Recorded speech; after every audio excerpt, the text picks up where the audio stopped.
puedan construir una mayoría.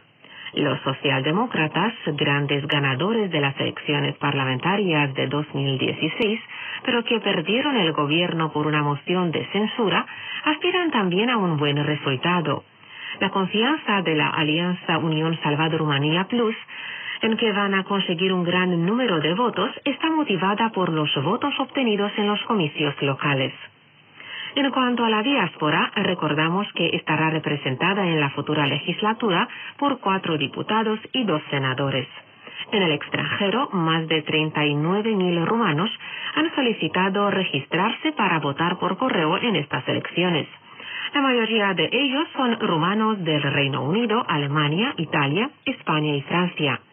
Para los rumanos del extranjero, los colegios electorales estarán abiertos durante 2 días, el 5 y el 6 de diciembre. En el país, la votación se realizará exclusivamente el domingo 6 de diciembre.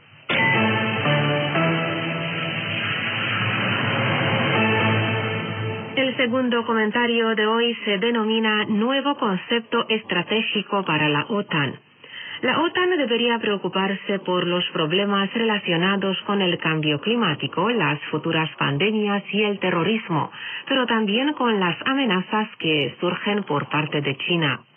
Los ministros de Exteriores de los países de la OTAN han finalizado este miércoles una reunión de 2 días.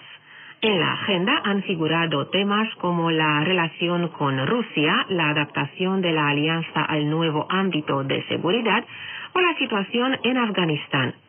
El secretario general Jens Stoltenberg ha advertido que uno de los desafíos a nivel mundial para la OTAN es el ascenso de China y ha explicado que este se acerca al espacio de la alianza, invirtiendo fuertemente en la infraestructura de algunos países aliados en Europa, incluso en la zona del Mar Negro.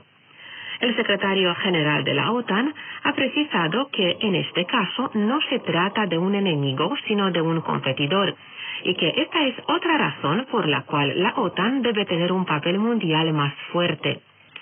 China tiene el segundo mayor presupuesto de defensa del mundo e invierte fuertemente en nuevas capacidades, ha destacado Jens Stoltenberg. Según el alto cargo, Pekín socava los derechos humanos, es agresivo con otros países y se involucra cada vez más en una competencia sistémica.